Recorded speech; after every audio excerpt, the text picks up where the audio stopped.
رب کو خوش کرنے کی ہم نے کوشش کی ہے. اس لیے اس در پہ سر جھکانے کے بعد جب بندہ باہر نکلتا ہے اللہ تعالیٰ مخلوق کے سامنے اس کو کبھی ذلیل نہیں کرتا. لہذا نماز کی سیٹنگ اور سیٹ اپ اس طرح کا ہے کہ جب بندہ ہاتھ اٹھاتا ہے تو یہ ہاتھ اٹھانا جانتے ہیں کس کو کہتے ہیں؟ عربی میں اس کو کہتے ہیں تسلیم، اور انگریزی میں اس کو کہتے ہیں ہینڈس اپ. اور انگریزی میں ہینڈس اپ کس جگہ کروایا جاتا ہے؟ فوجیوں کو کروایا جاتا ہے کہ ہتھیار نیچے کرو، ہینڈس اپ، شوٹ کر دیں گے، گولی مار دیں گے، ہینڈس اپ، ہاتھ اونچے کرو. تو سامنے والا ہاتھ اونچا کرتا ہے، یہ اس بات کی علامت ہے کہ آپ کو نقصان دینے کے لیے کوئی چیز میرے ہاتھ میں، کوئی ویپن، کوئی ہتھیار میرے ہاتھ میں نہیں ہے. میں نے سب نیچے گرا دیے اور اپنے آپ کو آپ کے سپرد کر دیا، میں نے سرنڈر کر دیا. ہینڈس اپ، اس کو عربی میں انگریزی، عربی میں اردو میں کہتے ہیں تسلیم. تو بندہ مومن جب اللہ کے سامنے کھڑا ہوتا ہے وہ ہینڈس اپ کر رہا ہے کہ اللہ میری کوئی حیثیت نہیں، میرا کوئی وقار نہیں، میری کوئی عزت نہیں. میں آپ کے سامنے اپنے آپ کو ذلیل کرتا ہوں، میں آپ کے سامنے اپنے آپ کو حوالے کرتا ہوں. اللہ اکبر، اللہ اکبر. اللہ سب سے بڑا ہے، اللہ سب سے بڑا ہے. نہ میری شان بڑی، نہ میرا مرتبہ بڑا، نہ میرا خاندان بڑا، نہ میری فیملی بڑی، نہ میری عزت بڑی، نہ میرے عہدے بڑے، کچھ بھی بڑا نہیں ہے. بڑا ہے تو کون ہے؟ اللہ اکبر، اللہ اکبر. اللہ سب سے بڑا ہے. کیا کہہ رہے ہیں؟ اللہ اکبر. اللہ میں نے سرنڈر کیا، آپ بڑے ہیں، میں بڑا نہیں، میری حیثیت بڑی نہیں، میرے عہدے بڑے نہیں ہیں، میرے مرتبے بڑے نہیں ہیں، میرا مقام بڑا نہیں ہے، میرا مال بڑا نہیں ہے، میرا خاندان بڑا نہیں ہے. اللہ میں عاجز و مسکین آپ کا بندہ، آپ کے سامنے نہایت شرمندہ. اللہ اکبر. اب یہ ہاتھ باندھتا ہے. حضرت امام اعظم ابو حنیفہ رحمۃ اللہ علیہ کی سنت کے مطابق، جی کیا طریقہ ہے سنت؟ ناف کے نیچے، مرد حضرات ناف کے نیچے ہاتھ باندھے. اب ناف کے نیچے ہاتھ کہاں باندھیں گے؟ کسی ڈاکٹر اور حکیم سے پوچھنے کی ضرورت نہیں ہے، میں آپ کو بتا دیتا ہوں، وہیں باندھ لیا کرنا. سیدھے کھڑے ہونے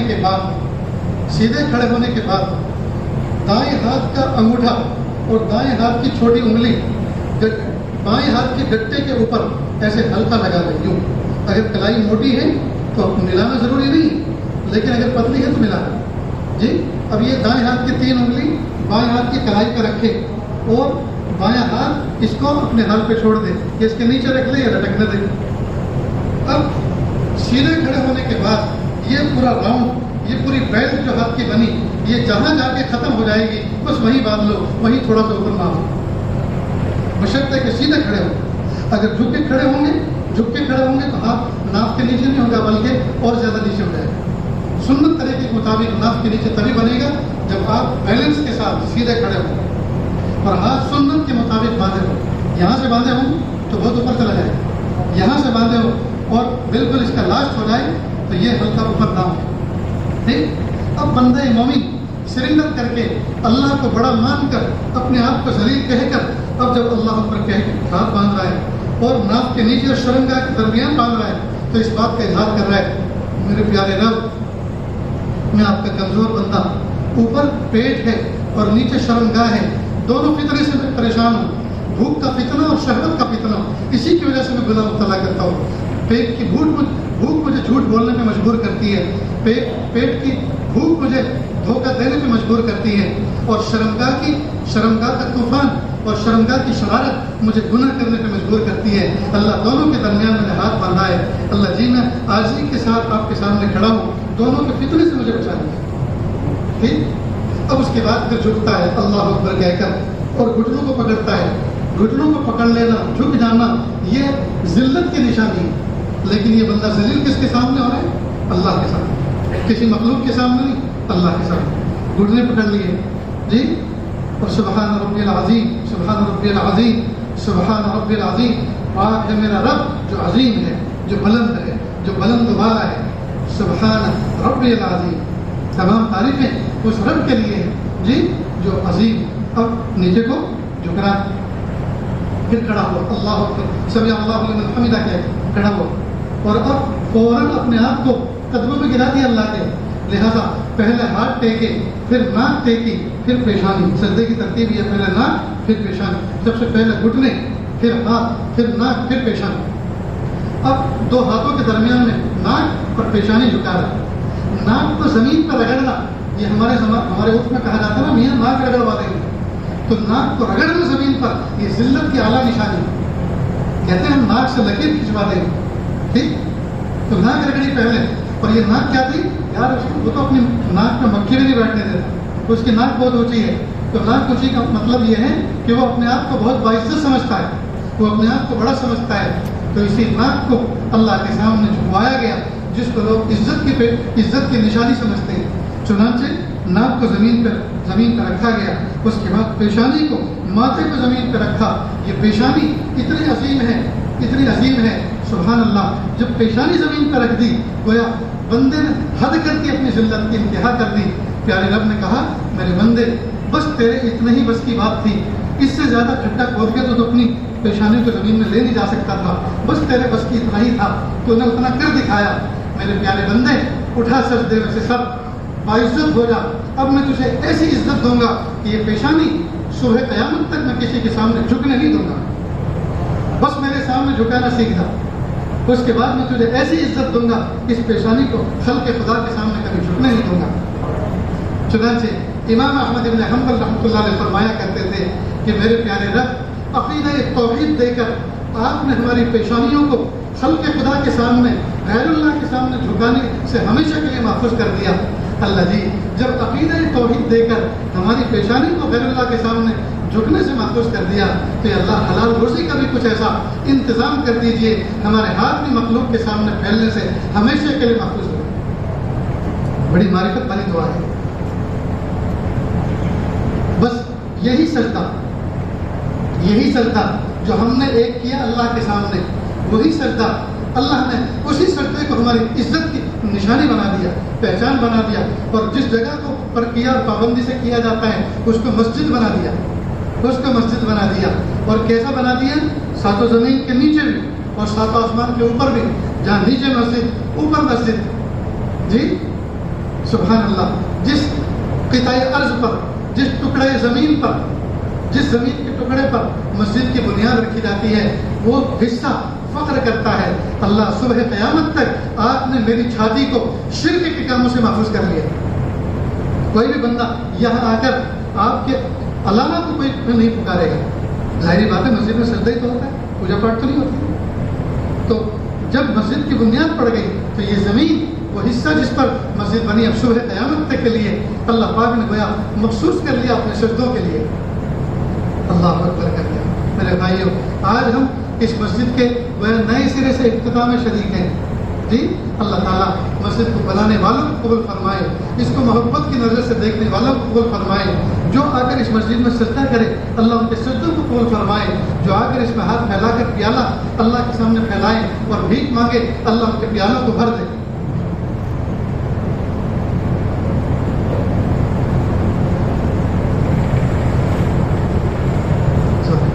ایک نابینا بوڑھا اندھا فقیر اندازے سے لوگوں کے دروازوں پر کھڑے ہو کر بھیک مانگ رہا تھا۔ نابینا بھی تھا، اندھا بھی تھا اور بوڑھا بھی تھا، کمزور بھی تھا۔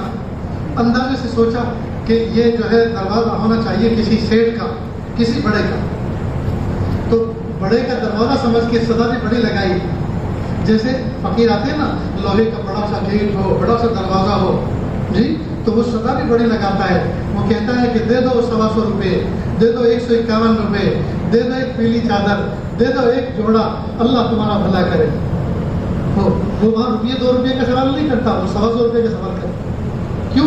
اس لیے کہ بڑا دروازہ دیکھ کر امید بھی بڑی لگاتا ہے کہ ابھی دروازہ کھلے گا اور میری تمنائیں پوری ہو جائیں۔ بہرحال اندھے بوڑھے فقیر نے کسی امیر کبیر کا بڑا دروازہ سمجھ کر اندازے سے صدا لگائی، او اونچے دروازے والے، او اونچی کھڑکی والے، دے دے اللہ کے نام پر اللہ تیرا بھلا کرے، دے دے اللہ کے نام پر اللہ تیرا بھلا کرے۔ مجھ اندھے فقیر پر، بوڑھے فقیر پر ترس کھا۔ پھر 3 مرتبہ صدا لگائی اور جواب کوئی نہ ملا، تو کہنے لگا کس بخیل کا گھر ہے، کس کنجوس کا گھر ہے؟ ارے مالک ہے تو اپنے مال کا، میں کوئی زبردست چھیننے تو نہیں آیا، لیکن بوڑھے فقیر پر، میرے بڑھاپے پر، میرے اندھے پر ترس کھا کے کم از کم یوں تو کہہ دے ٹوٹے منہ سے کہ معاف کر بابا، آگے جا پھر کبھی آنا، کھلے نہیں ہیں، کھلے پیسے نہیں ہیں، پھر کبھی آنا۔ جب اس نے یہ بات کہی کہ کس بخیل کا گھر ہے، کس کنجوس کا گھر ہے، قریب میں ایک نوجوان بچہ بیٹھا تھا، یہ سارا منظر دیکھ بھی رہا تھا، سن بھی رہا تھا۔ وہ کھڑا ہوا، قریب آیا اور کہا بابا یہ تم نے کیا گستاخی بھرے کلمات کہہ دیے کہ یہ کس کنجوس کا گھر ہے، کس بخیل کا گھر ہے، یہ کسی سیٹھ کا، کسی بنیے کا گھر نہیں ہے، یہ کسی امیر کبیر چودھری کا گھر نہیں ہے، یہ تو رب کریم کا گھر ہے، یہ تو جامع مسجد کا دروازہ ہے۔ اور آپ نے صاحب خانہ کو، صاحب گھر کو کہا کس بخیل کے گھر ہے؟ بس یہ سننا تھا۔ بوڑھا فقیر کہاں گیا؟ اللہ کے دروازے پہ کھڑے ہو کر میں نے یہ کہہ دیا کہ کس بخیل کا گھر ہے، کس کنجور کا گھر ہے؟ کہاں گیا؟ پیالہ کشکول جس میں بھیک مانگ رہا تھا پھینک دیا، ٹوٹ گیا، اس کے سکے ریزگاری ساری کی ساری نالی میں بکھر گئی۔ اس کے بعد ٹوٹے ہوئے دل کے ساتھ مسجد کی چوکھٹ پکڑ کر شہر میں داخل ہوا۔ بوڑھا فقیر سر دریز ہوا اور کہا ہائے میرے پیارے رب مجھے معاف کر دیجیے، ہائے میرے پیارے رب مجھے معاف کر دیجیے، مجھ سے بڑی غلطی ہو گئی، اللہ میں اندھا ہونا، مجھے پتہ نہیں چلتا کس کا گھر ہے، کہ اللہ اس گھر کو میں نے مخلوق کا گھر سمجھا، کسی امیر کبیر کا گھر سمجھا، کسی میں نے سیٹھ کا گھر سمجھا، اسی کے اعتبار سے میں نے صدا لگائی۔ میرے پیارے رب مجھے کیا پتا تھا میرے قریب رب کا گھر ہے، میرے پیارے اللہ مجھے معاف کر دیجیے۔ خوب معافی مانگی۔ معافی مانگنے کے بعد جس کو باہر نکلے، نوجوان کھڑا ہوا انتظار کر رہا تھا۔ بابا کشکول اور پیالہ کو تم نے توڑ کر پھینک دیا، اب بھیک کس میں مانگو گے؟ کون سے برتن میں بھیک مانگو گے؟ کیا برتن کا انتظام کرو؟ بوڑھے فقیر نے عجیب جواب دیا، بیٹا اس دروازے پر جانے کے بعد اور اس دروازے پر صدا لگانے کے بعد اب میں یہ عہد کر کے آیا ہوں، آج کے بعد میں مخلوق کے دروازے پہ کبھی صدا نہیں لگاؤں گا۔ میرے بھائیو، ہم بھی تو اللہ کے دربار میں بیٹھے ہیں، ہم ارادہ کریں کہ پیارے اللہ آپ کے دربار میں بیٹھے ہیں، ہاتھوں کا پیالہ بنا کر ابھی ہم بھیک مانگیں گے۔ میرے پیارے اللہ ہاتھوں کا پیالہ بنا کر آپ کے سامنے بھیک مانگ رہے ہیں، اس ہاتھوں کے پیالے کو مخلوق کے سامنے پھیلنے سے ہمیشہ کے لیے بچا لیجیے۔ کہ اللہ ہمارے ہاتھوں کو آپ کی راہ میں دینے والا بنائیے، بھیک مانگنے سے ہماری حفاظت فرمائیے۔ اللہ اکبر کریں، اللہ اکبر کریں۔ میرے بھائیوں، مسجدوں کی قدر کریں، ان کو ہم آباد کریں۔ فارسی زبان میں مقولہ مشہور ہے، خانہ خالی رکھ دیو میں گرن۔ جو خالی گھر ہوتا ہے اس میں بھوت، اس میں جنات اس میں قبضہ کر لیتے ہیں، بھوت قبضہ کر لیتے ہیں۔ فارسی کا محاورہ ہے خانہ خالی رکھ دیو میں گرن۔ جب ہمارے مسجدیں غیر آباد ہوں گی، نہ جانے کس کس کو لالچ ہوگا، اور جب لاکھوں سجدے کرنے والے صبح سے شام تک اس میں آئیں گے اور جائیں گے اور لگاتار تانتا بندھا رہے گا جی، اور مسجد کے کھوٹے بن کر ہم مسجد میں بیٹھے رہیں گے، عبادت کریں گے، کیا مجال کسی کو کوئی بری نظر سے اس کو دیکھے؟ غلطی ہماری، غلطی ہماری۔ اس لیے مسجدوں کو آباد کریں، مدارس کو آباد کریں، مکاتب کو اپنے بچوں کو بھیج کر آباد کریں، خانقاہوں میں قیام کر کے خانقاہوں کی مجالسوں میں شرکت کر کے خانقاہوں کو آباد کریں۔ گیا جتنے بھی شاعر اللہ ہیں، جتنے بھی دین سے متعلق اسباب ہیں، وسائل ہیں، ہم ان کو اپنائیں اور اختیار کریں۔ اتنی بات یاد رہے گی دوستو۔ 19 نماز پڑھنا اللہ تعالیٰ کا ایک فریضہ ہے بندوں کے ذمہ، ارکان اسلام میں سے ایک رکن ہے، تو نماز کی ہم پابندی کریں۔ اور قیامت کے دن سب سے پہلے پوچھ نماز کی ہوگی، اور جس طرح سے پوری دیگ میں سے بھٹیارا، کھانا بنانے والا بھٹیارا آخر میں 2-4 چاول ہاتھ میں اٹھا کر وہ انگلی پہ مسل کے دیکھتا ہے کہ یہ کچے ہیں یا پکے، تو 2-3 چاول کے مزاج کو دیکھ کر پوری دیگ کے مزاج کا پتہ چل جاتا ہے کہ یہ پک گئی ہے کچی۔ پوری دیگ کو نہیں چکھا جاتا، پوری دیگ کو نہیں کھایا جاتا، بلکہ دیگ کو کھانے سے پہلے، اس کے پکے ہوئے کھانے کو کھانے سے پہلے آدمی 2-4 اس کے اجزاء کو نکال کر اس کو چیک کرتا ہے، اسی سے اندازہ لگا لیتا ہے کہ اس میں کتنا اس کو دم دینا باقی ہے۔ ٹھیک اسی طرح سب سے پہلا سوال نماز کا ہوگا، نمازوں کو چیک کیا جائے گا۔ اگر یہ نمازیں برابر نکلیں گی، اللہ کہیں گے جاؤ میرے بندو، جاؤ میرے بندو۔ اور نماز ہی اگر ٹھیک نہیں ہوگی تو پھر تو مت پوچھو، اذا نوقش فقط حلق۔ اگر نام اعمال کے پرچے اور پنے پلٹے گئے دوستو، یاد رکھنا ہم نے اپنے نام اعمال میں ایک ورق بھی ایسا نہیں چھوڑا جو سفید ہو، سب کو سیاہ کر ڈالے۔ ہم اللہ سے یار اللہ کتاب زندگی پر جب تنہائی میں غور کرتے ہیں، کتاب زندگی کا ایک ورق بھی سفید نہیں ہے، سب کے سب سیاہ ہو چکے ہیں۔ اللہ جی